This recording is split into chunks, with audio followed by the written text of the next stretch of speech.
Hey everyone, I hope you're all having a lovely day and are ready for a new story. Before we get started, make sure to smash that like button and subscribe to the channel so you don't miss any new videos. I was with Lewis for a year and 10 months. We met at a friend's housewarming thing in Omaha. Yeah, Nebraska, I know, glamorous. And honestly, it was one of those situations where I wasn't even looking. I'd been single for like 8 months after a really average relationship that just kind of fizzled, and I was fine with that. Louis came up to me near the drink table in the backyard while I was trying to open a bottle of Topo Chico, and he made some dumb joke about how he could open it with his teeth, and I told him if he chipped a tooth that was on him. We talked for like 2 hours standing in the same spot. He was funny. I remember going home that night and telling my roommate Rosie that I met someone who didn't make me want to check my phone for an escape route. The first few months were genuinely good. And I need to say that because if I don't, none of the rest of this makes sense. We weren't one of those couples that moved fast or got intense right away. We hung out like 2 or 3 times a week, kept it casual, and it just built from there. He lived about 25 minutes from me on the other side of town. This duplex he rented with a chain-link fence around the yard, and a landlord who apparently showed up every other week to check on the furnace even when it was July. I liked going over there because it felt like his actual life, not some curated version of himself. By like month 5, we were basically together every weekend and a couple weeknights.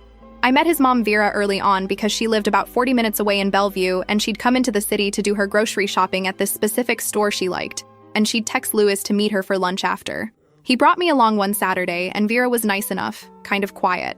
Asked me a few questions about where I grew up and what I did on weekends, but didn't push. His dad, Harold, was a different situation. He and Vera split when Louis was in high school, but Harold still lived nearby, and they had this relationship where they'd go fishing together, maybe once a month, but didn't really talk about anything personal. Lewis described it once as them being comfortable around each other as long as nobody brought up anything real.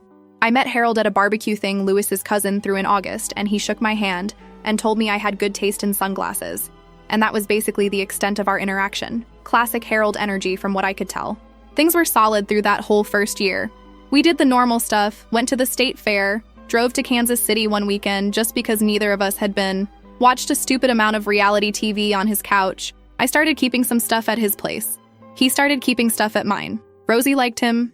My dad liked him, which is saying something because my dad Kevin is the type who doesn't say much, but you can tell by his face if he's not feeling somebody. And with Lewis, he was relaxed. My mom Eliza was more cautious, but she's like that with everyone. She doesn't commit to an opinion on a person until she's seen them handle at least one difficult situation. She told me once that Louis seemed like a good time, but she wanted to see what he was like when things got hard. I remember thinking that was dramatic because what was going to get hard, we were fine. Okay, so around month 13 or 14 is when I need to start paying attention, because looking back, this is where things shifted and I was too comfortable to notice. It was right around the start of summer, late May, early June. Lewis had been talking about wanting to do something big for his birthday in July.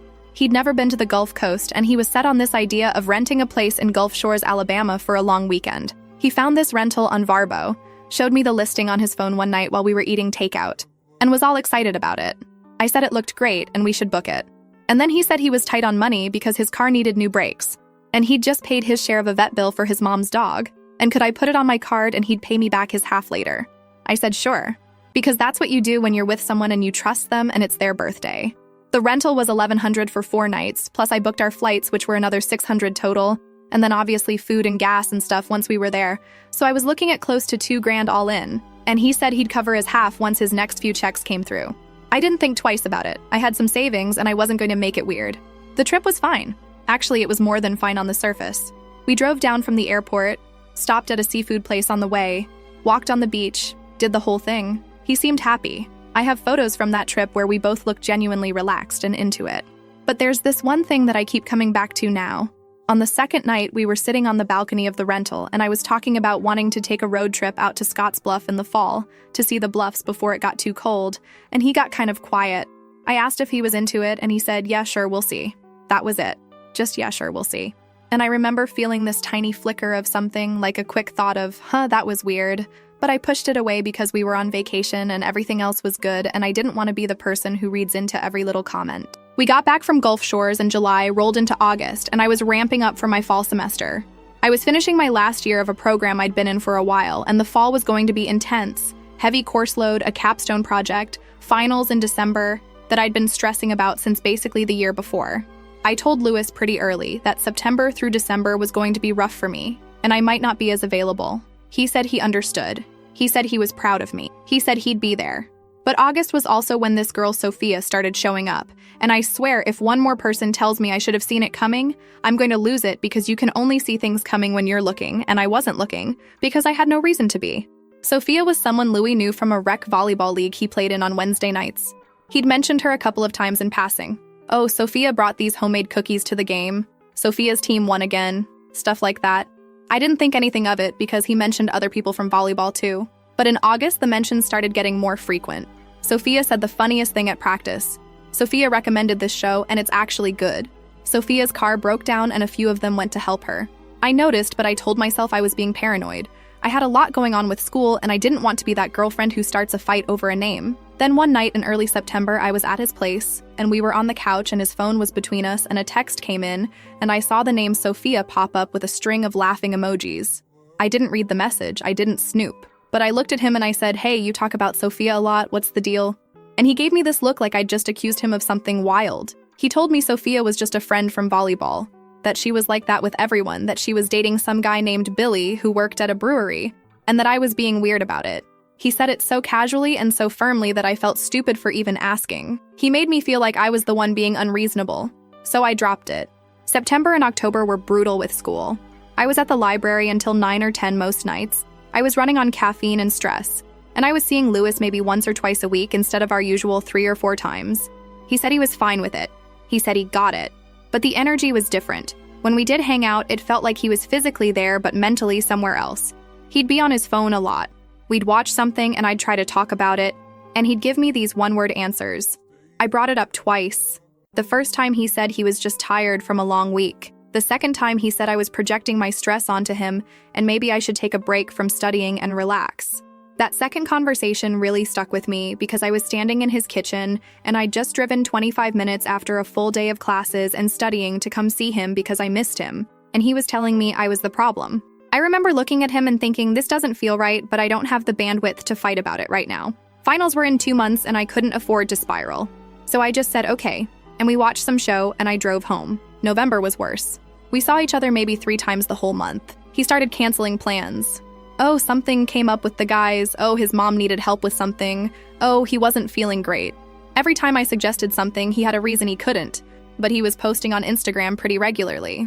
Out at bars, at some fall festival thing, at someone's house watching football. Living his life. Just not with me in it. I almost said something, but I kept telling myself, just get through December, just get through finals, and then we'll have winter break and we can figure this out. My finals were the 2nd and 3rd week of December. I had 4 exams and my capstone presentation, and I'd been preparing for months. The week before finals, I barely slept. I was at Rosie's and my kitchen table surrounded by notes and flashcards, and I was in full survival mode. Louis knew this. I had told him multiple times. I'd said December 1st through the 15th is going to be the hardest 2 weeks of my academic life, and I need to be locked in. On December 10th, a Wednesday night, I was at my apartment going over my notes for my Thursday morning exam. The first one, the one I was most nervous about, and my phone buzzed. It was a text from Louis, a long one. I opened it thinking maybe it was a good luck message or something. It was not a good luck message. He said he'd been thinking about this for a while and he didn't want to keep going. He said he felt like we'd been growing apart and that he didn't see a future for us. He said he cared about me, but he wasn't in love with me anymore and hadn't been for a while. He said he was sorry for the timing, but he didn't think there was ever going to be a good time, and he needed to be honest with himself. Over text, the night before my first final. The night. I read it 3 times. Then I called him. He didn't pick up. I called again. Nothing. I texted him back and said, "Are you seriously doing this right now over text, the night before my exam?" He replied about 20 minutes later and said he thought it would be easier this way and that he didn't want to make it harder by doing it in person. Easier for WHO, Louis. Easier for him. That's who. I didn't sleep that night. I sat on my bed and stared at his messages, and I was so angry I couldn't even cry. Rosie came in around midnight because she heard me pacing, and I told her what happened, and she just sat there with her mouth open. She asked if I wanted her to drive me over there, and I said no because I had an exam in 8 hours, and if I went over there, I would not be in any condition to take it. I took that exam on 3 hours of sleep and pure rage. I honestly don't know how I did it. I walked out of there feeling like I'd been hit by a truck. And then I had 3 more exams and a presentation over the next week, and I had to hold it together through all of them while processing the fact that my boyfriend of almost 2 years had dumped me over a text message like I was some girl he'd been on 3 dates with. The day after my last final, I drove to his duplex. I didn't call first. I didn't text. I just showed up because I needed to look at him and have an actual conversation like two adults. He opened the door, and I could tell he wasn't expecting me. I walked in and I said, "We're going to talk about this because you don't get to end almost 2 years with a paragraph and then hide." I asked him when he checked out. He took a while to answer, but he finally said, "Since the summer. Since the summer. Since before his birthday trip. Since before I spent almost $2,000 on flights and a rental and dinners and every other expense on that trip." I asked him directly, "So you knew before Gulf Shores that you were done and you still let me pay for everything?" And he got all quiet and said it wasn't like that. He said he was trying to see if the trip would fix how he was feeling. He said he thought maybe getting away together would help. I told him that was garbage because you don't let someone spend that kind of money as a test run for your feelings. You speak up. You say something. You don't ride out a free vacation and then wait 5 more months to bail. I asked him why he waited until December. Why the night before my exam? And he said something that I will genuinely never get over. He said he kept pushing it off because there was never a good time, and he didn't want to do it during the summer because of the trip, and he didn't want to do it in the fall because he knew I was stressed with school, and then it was December and he just couldn't keep pretending anymore. So let me get this straight. He didn't want to ruin his birthday trip that I was paying for, and then he didn't want to deal with it while I was busy. And then when I was at my most stressed and most vulnerable, he chose that moment. The only consistency was that he picked whatever was most convenient for him at every single stage. I asked if there was someone else. He said no. He looked me in the face and said no. There's nobody else. This is about us. I asked about Sophia specifically, and he said I was doing the thing again where I make something out of nothing and that Sophia had nothing to do with this. I left. I drove home. I sat in the parking lot of my apartment complex for a while because I didn't want Rosie to see me like that. Then I went inside, and I started the process of being done with Louis. Except I wasn't done. Because 4 days after that conversation, Rosie sent me something that made every single thing he'd said to my face a lie. And that's when this stopped being a breakup story and turned into something I'm still dealing with. I'll update with what happened next because honestly, this is already way too long and I need to take a break. But if you're wondering whether Sophia had nothing to do with it, yeah. Anyway, that's where I'm at with part 1. Sorry, this is already a novel. More coming soon. Men will watch you pour everything you have into something, your money, your time, your energy, your heart, and quietly decide they're done while still accepting every single benefit of being with you. And that is a level of comfortable selfishness that I think only a certain type of man is capable of because most women, the second they know it's over, they can't even look you in the eye without feeling guilty. But this man was out here eating birthday dinners on your credit card, knowing full well he was already gone. That's not confusion about your feelings, babe. That's a free vacation and you knew exactly what you were doing. And I will never get over the audacity of a man who says, "There's never a good time," as if the timing was something that just kept happening to him. Like the calendar was personally victimizing him, and he simply could not find a single window in 6 months to have one honest conversation. But somehow, the night before her first final, at her most exhausted and most stressed, when she literally told him, "These are the hardest 2 weeks of my life," that's when the window magically opened? That's when honesty finally became urgent? Because it's almost like he waited specifically for the moment when she'd be too overwhelmed to fight back. Too buried in exams to show up at his door, too drained to ask the hard questions. And then he turned his phone off so she couldn't even respond. That's a man who wanted a clean exit with 0 consequences and he timed it like a coward. Update. So where I left off, Louis dumped me over text. I confronted him at his place. He swore Sophia had nothing to do with it. And then 4 days later, Rosie sent me something. Let me explain what that something was because a lot of you were asking. Rosie has this friend from her old job named Lily. They're not super close, but they follow each other and they interact on stories sometimes and occasionally get drinks. Lily also happens to play in a co-ed volleyball league. Not the same one as Louis, but apparently the volleyball crowd in Omaha is weirdly interconnected. Who knew? And Lily is friends with a few people who play on Wednesday nights. The reason this matters is because Lily posted a story from some holiday thing, like a Christmas party or end-of-season gathering or whatever, that a bunch of the volleyball people had at someone's house. Rosie was scrolling through stories late at night like you do, and she saw Lily's post, and in the background of one of the photos, there's Louis, with his arm around Sophia, and not like a friendly side hug. His arm was around her waist, and she was leaning into him, and they both had drinks, and they looked comfortable. Like that wasn't the first time they'd stood like that. Rosie screenshot it and sent it to me with just a bunch of question marks. I stared at it for a solid 5 minutes. This photo was from December 14th. He broke up with me on the 10th. 4 days, and he's already at a party with his arm around the girl he told me not to worry about. Now, here's where some of you might say, well, maybe they got together after the breakup and it moved fast. And sure, theoretically. But I want you to think about the body language of two people who have been together for 4 days versus two people who have been building something for months while one of them was still in a relationship. Because that photo was not new couple energy, that was we've been doing this for a while energy. I didn't text Lewis about it right away. I sat with it for a full day because I wanted to be smart about this. I didn't want to come at him emotional and give him room to twist it. But I was also like, you know what? I'm not about to play detective. I'm not going to dig through his followers or stalk Sophia's page or try to piece together a timeline from Instagram activity. That's beneath me. And also I had just finished the most stressful 2 weeks of my life, and my brain was running on fumes. So I did the direct thing. I texted him and said, I saw a photo of you with Sophia at a Christmas party 4 days after you broke up with me. You told me to my face she had nothing to do with this. I want an actual answer. He didn't respond for like 6 hours, which was already telling because when we were together, he was usually quick with texts. Finally, he wrote back and said it was a group thing and a bunch of people were there and the photo was just a moment and I was reading into it. Same energy as before. That dismissive thing where he acts like I'm making something out of nothing. I told him I wasn't stupid and that the photo didn't look like a group moment, and I wanted him to be honest with me because at this point we were already broken up, so what did he have to lose by just telling the truth? He called me, which surprised me because Louis had been actively avoiding any form of actual voice communication since the breakup.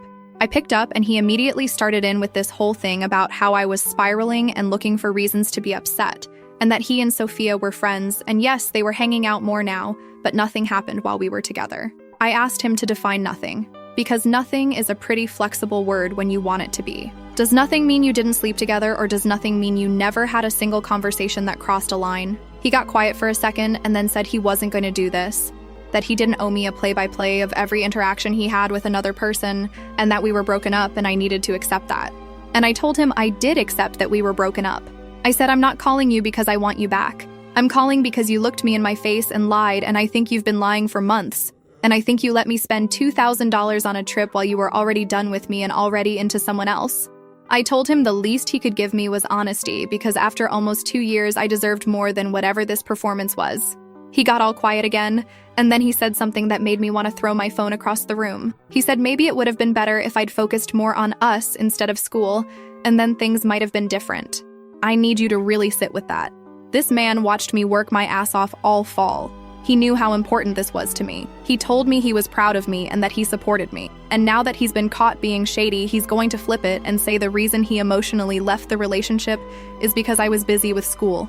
I told him that was the most pathetic thing I'd ever heard, and that if he felt neglected, he could have opened his mouth at any point in the last 4 months instead of quietly building a replacement while I was at the library at 10 p.m. thinking we were solid.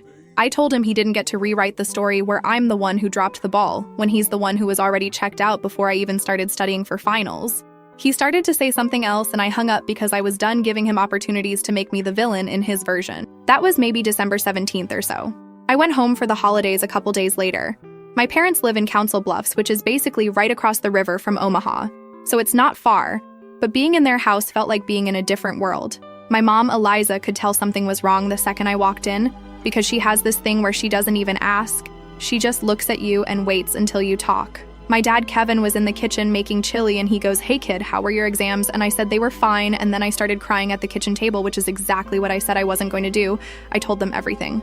My dad put down the wooden spoon he was holding and just stood there for a second. My dad is not a yelling person. He's the type who gets quieter when he's angry, and that's actually scarier. He asked me very calmly if Louis had paid me back for the trip. I said no. He asked if Louis had any intention of paying me back. I said I honestly didn't know. My dad said, well, I think you should find out because that's a lot of money to just absorb for someone who was using you as a placeholder. My mom was more focused on the emotional side. She wanted to know how I was feeling, whether I had support, whether I'd been eating properly, all that mom stuff. But she also said something that hit me. She said, "You know, I told you I wanted to see what he was like when things got hard. I guess we saw." Yeah, we saw. Christmas was weird because I was trying to be present with my family, but my brain kept going back to Louis and Sophia and the photo and the money and all of it. My brother Simon came home from Ames, where he goes to school, and he could tell something was off with me. He asked what was going on and I told him the short version, and Simon, being Simon, immediately wanted to go confront Louis, which was sweet but absolutely not helpful. I told him to chill and that I was handling it. He said, handling it how? And I said, I don't know yet, but I'll figure it out. The thing is, I wasn't handling it. I was sitting in my childhood bedroom scrolling through Lewis's Instagram like a person who hates themselves. And here's what I found that made everything worse. He'd started posting more. Way more than usual. Photos from bars, from restaurants, from someone's house, from what looked like a NYE pregame. And in several of these photos, not tagged but clearly visible, was Sophia. Not in every single one, but enough. Enough that if you were paying attention, it was obvious they were spending a lot of time together for two people who were supposedly just friends from volleyball. I showed my mom one of the posts. It was a group shot at what looked like a bowling alley, and Sophia was right next to him, matching energy, looking cozy. My mom looked at it and looked at me and said, "Sweetheart, I know you already know what this is." I said I know, but he won't admit it, and it's making me insane. She said, "Why does he need to admit it? You already have the answer. His words don't change what you're seeing." And she was right, but also it's not about needing his confirmation. It's about the principle of it. He lied to my face multiple times, and he's just out there living his best life while I'm sitting in Council Bluffs going through his tagged photos at midnight. After New Year's, I went back to Omaha and I decided I was done being passive about this. Not about the relationship, that was over, I knew that, but about the money and the lies. Because here's the thing, Lewis still had some of my stuff at his place, and I still had some of his stuff too. So I texted him and said I wanted to do a stuff exchange, and I asked when he was free. He took 2 days to respond. 2 days. When we were together, he'd text back within the hour usually. Finally, he said I could come by Friday afternoon. Fine. I told Rosie and she said she wanted to come with me and wait in the car in case things went sideways. I said, okay, yeah, that's probably smart. Friday came and I drove over to his duplex. Rosie stayed in my car parked out front. I went to the door and knocked. And when he opened it, the first thing I noticed was the duplex looked different. There was a blanket on the couch I didn't recognize. A pair of boots by the door that were definitely not his. They were these brown ankle boots, women's size, sitting there like they lived there. I looked at the boots and then I looked at him and he saw me looking. I didn't even bring up the boots right away. I wanted to handle the stuff exchange first, so I had a clear reason to have been there. He'd put my things in a Walmart bag, which honestly felt like a metaphor for how much effort he was putting into any of this. I handed him his stuff, a sweatshirt, a book he'd lent me, a phone cable. And then I said, okay, now can we talk about the Gulf Shores money? He immediately got this energy like, oh, here we go. He said he knew I was going to bring it up and he said he was going to pay me back, but he needed time. I said, how much time? Because it's been 5 months since that trip and you haven't sent me a single dollar. He said he'd been dealing with a lot of expenses and that moving forward, he'd figure it out. Moving forward, like we were in a business negotiation. I told him this wasn't about the money itself, even though it kind of was. It was about the fact that he let me fund a trip he already knew was meaningless to him. I said you could have told me before Gulf Shores that you were having doubts. You could have said, hey, maybe we shouldn't do this big expensive trip right now because I'm not sure where my head is at. Instead, you let me book everything, pay for everything, and you used it as a test to see if your feelings would come back. And when they didn't, you just kept coasting until it was convenient for you to leave. He started to say that wasn't fair, and I said no. What wasn't fair was getting a breakup text the night before my biggest exam from a man who'd been faking it for 6 months. Then I asked about the boots by the door. I said, whose are those? He looked at the door, and he looked back at me, and he said they were his friends.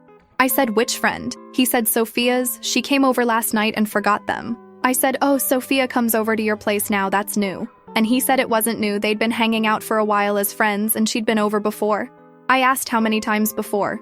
Like before we broke up before. And he started doing that thing where he talks in circles. Well, she came by a couple times to watch the games with the group. Well, it wasn't just the two of them. Well, I don't see why this matters now. I told him it matters because you're still lying. I said I saw the photos. I know you two are together.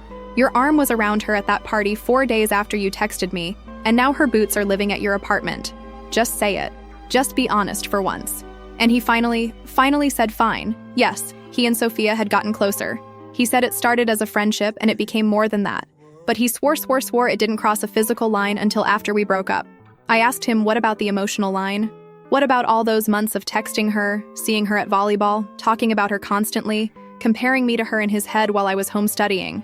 What about the fact that he was building an entire connection with another person while I was sitting in his living room trusting him?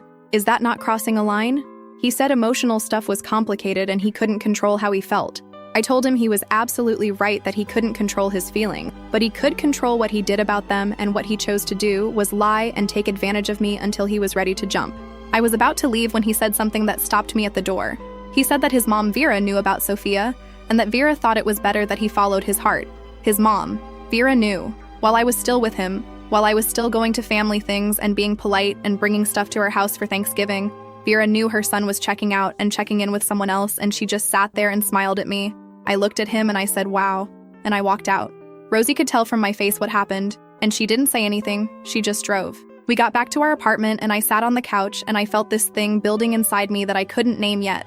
But looking back, I think it was the moment I stopped being sad and started being absolutely done with all of them. But here's the thing, that should have been the end of it, right? I had my stuff, I had my confirmation, I knew about Sophia. It should have been over. Except then Christmas photos started surfacing. And what was in those photos is what turned this from a breakup into a full family situation that I'm still untangling. Because it turns out Vera didn't just know about Sophia.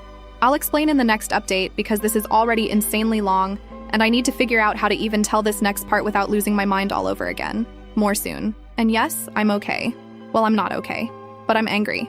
Okay, which is honestly the best kind of okay right now. Maybe if you focused more on us instead of school is the funniest thing a man has ever said, and I need it embroidered on a pillow so I can scream into it. Because what you're really saying when you say that is, I needed you to have nothing going on in your life except me, and the second you had goals, I had to go find a girl whose only hobby is watching me play volleyball. Like the audacity of a man who feels replaced by a textbook. You weren't competing with another man, dude. You were competing with a library and you lost. That is genuinely the most embarrassing thing I've ever heard in my life. And I need every mother out there to hear me when I say this.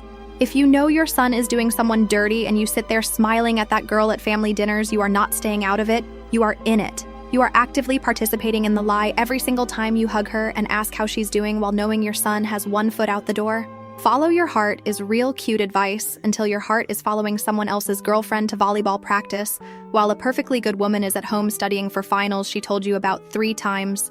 Some mothers will watch their son set a house on fire and then hand him a marshmallow. Also, a man who can't pay you back but can afford to be at bars and bowling alleys and holiday parties every weekend is not broke, he's just done investing in you. The funds are available, babe, they're just being redirected to a different portfolio. And that portfolio's name is Sophia. Last update. So remember how Louis told me during the stuff exchange that Vera knew about Sophia and was supportive of him following his heart or whatever garbage phrase he used. That alone was bad enough. But what I didn't know yet was how involved Vera actually was. After New Year's, I was back in Omaha trying to get my head straight, and Rosie was being amazing as usual, basically letting me vent every night on the couch while we ate takeout. One evening, she was scrolling through Lily's page again, same Lily from the volleyball circle who posted the party photo, and she stopped and turned her phone to me. It was a photo dump from what looked like a Christmas brunch. Fancy plates, mimosas, a decorated table, the whole thing. And in the third slide, sitting at the table next to Sophia, smiling like everything was wonderful, was Vera, Louis's mom, at what was clearly Sophia's family's Christmas brunch. I stared at it. Rosie asked if that was who she thought it was, and I said yes, that is literally his mother sitting at Sophia's family table on Christmas. Not at some big group event, not at a party with 30 people, at their family brunch, intimate, personal, the kind of thing you're only at if you've been welcomed in. And I needed to understand the timeline here because Louis and I didn't break up until December 10th. Christmas was 2 weeks later. You don't get invited to your son's new girlfriend's family brunch 2 weeks into a relationship, unless that relationship isn't actually 2 weeks old. Vera didn't just know about Sophia. Vera had been building a relationship with this girl while I was still in the picture, while I was still showing up to family things, while I was still bringing a pie to Thanksgiving at Vera's house in Bellevue, making small talk, asking about her dog's vet appointments, being a good girlfriend to her son. Vera was already getting to know my replacement. I texted Louis. I didn't even ease into it. I said your mom was at Sophia's family Christmas brunch. He didn't respond for hours, which at this point was his signature move. When he finally did, he just said that Vera and Sophia had met a few times through volleyball events and they got along and Sophia invited her. I told him to stop insulting me. I said nobody invites their son's volleyball friend's mother to their family Christmas. That's not a thing. That only happens when the mom is being introduced as the boyfriend's mother. As in, this is who my boyfriend's mom is, welcome to the family. That is a relationship move. He tried to say I was overthinking it. Classic. I told him I was done accepting that answer every time I caught him in something. I said your mom was at this girl's family table on Christmas while I was across the river in Council Bluffs wondering why my boyfriend of 2 years dumped me over text. And you want to tell me I'm overthinking? I told him he needed to stop lying because every single time I found something out, it proved the previous lie wrong, and he just kept stacking new ones on top. And then something shifted. I don't know if he was tired of keeping it up or if he just ran out of ways to spin it, but he finally started talking. He admitted that Vera had met Sophia in October, while we were still together. He said Sophia came to a Sunday lunch thing with Louis and Vera, and it was casual and it just happened. I asked him what just happened means. Did you bring another girl to lunch with your mom while you were still with me? He said it wasn't like a date, it was just lunch. Sophia was around and Vera wanted to meet his friends. His friends. This man brought the girl he was falling for to meet his mother and called it friendship while I was at the library studying for exams thinking everything was fine at home. I asked if Vera ever said anything to him about what he was doing to me. If she ever looked at her son and said, hey, maybe you should break up with your girlfriend before you start introducing the next one to me. He said Vera liked Sophia and thought they had a good connection and that Vera always felt like he and I weren't the right fit long-term. Always felt. Always. So Vera was sitting across from me at Thanksgiving dinner 3 weeks before the breakup, knowing her son was emotionally with someone else, knowing she'd already had lunch with this other girl, and she just let me sit there and play the part. I told Louis that was the part that hurt the most honestly. Not him, because at this point I was over him as a person, but Vera. I'd been respectful to that woman for almost 2 years.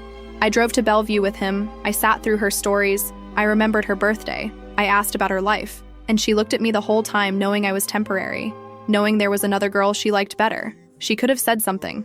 Not to me maybe, but to Louis. She could have told him to handle his shit before bringing Sophia around. Instead, she just let it ride and welcomed the upgrade while I was still standing right there. He told me his mom wasn't the bad guy, and I said no. Your mom enabled you to be a coward for even longer than you would have been on your own. He got mad at that. He told me I didn't get to talk about his family like that, and I said, oh, now we're doing the loyalty thing. Where was this energy when you were disrespecting me for 6 months? I told him I wanted the Gulf Shores money, all of it. Not his half, all of it. Because that trip was built on a lie and I funded his audition vacation with Sophia waiting in the wings, and I wanted every cent back. He said that wasn't reasonable. I said, you know what else isn't reasonable? Letting your girlfriend pay for a couple's trip when you're already gone emotionally and your mom already knows about the other girl. I said, you can Venmo me, or I can have this conversation with Harold instead because I know your dad doesn't know any of this, and I bet he'd have a real interesting take on it. His dad, Harold, is old school. Not the type to be okay with what Louis did. Louis and Harold don't talk about personal stuff much, but Harold has strong opinions about how men should act, and Louis knew that if Harold found out the full story, the timing, the money, the overlap, Vera's involvement, it would not go well for him. I wasn't bluffing either. I had Harold's number from a group text Louis made when we all went to his cousin's barbecue that one time. I didn't want to drag Harold into it, but I also wasn't going to let Louis skate because he was counting on everyone staying quiet. 2 days later, I got a Venmo for $800, then another $400 the next week, then $300 the week after. He sent a total of $1,500. Not the full $2,000, but honestly more than I expected from him. Each payment had no note attached, no message, just the money. I thought about pushing for the rest, but Rosie said, girl, you got $1,500 out of a man who lied to you for 6 months, and you didn't even have to take him to small claims. Take the W.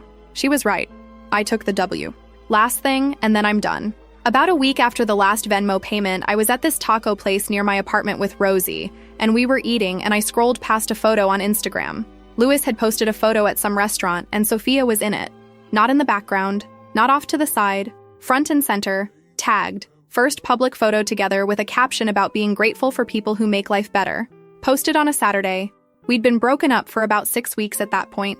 People who were supposedly just friends from volleyball. People I was told not to worry about. Now going Instagram official with a caption about gratitude. While my $2,000 beach vacation was still technically funding their relationship's origin story. I looked at the photo for about 10 seconds and then I put my phone down and ate my tacos. Because that photo told me everything his words never did. He didn't check out of our relationship because I was busy with school. He checked out because he found someone he wanted more, and instead of being a man about it, he waited until I paid for his birthday trip, let his mom audition my replacement behind my back, and then ended it over text the night before my hardest exam because even the breakup had to be on his schedule. And the part that sticks with me, the thing I keep circling back to, is that last night on the Gulf Shores balcony when I asked about the fall road trip, and he said, yeah, sure, we'll see. He already knew. He was already gone. And I paid for the seat I was sitting in while he figured out how to leave. Anyway, that's the whole thing.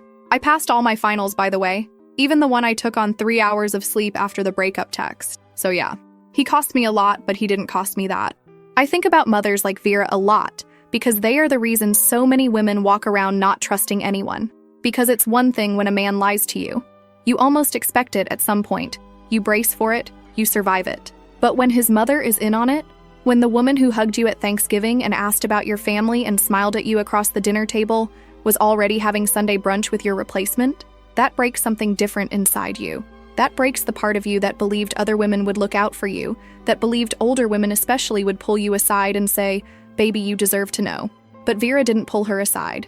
And that is the betrayal that's going to take the longest to heal, because Louis is just a man being a man, but Vera was supposed to be better than that. And I love Love. Love that she pulled the Herald card, because that tells me this girl learned the most important lesson a woman can learn from a terrible relationship. Stop fighting fair with people who never fought fair with you. She spent almost 2 years being the good girlfriend, being polite, being respectful, being understanding. And where did it get her? A Walmart bag and a breakup text. So she switched strategies, and suddenly $1,500 appeared in her Venmo like magic. Funny how men who can't afford to pay you back can suddenly find money when the right pressure is applied. His wallet wasn't empty, babe. It was just waiting for motivation, and motivation showed up wearing Harold's name. Oh, anyway, that's the story. Love you guys. See you in the next one.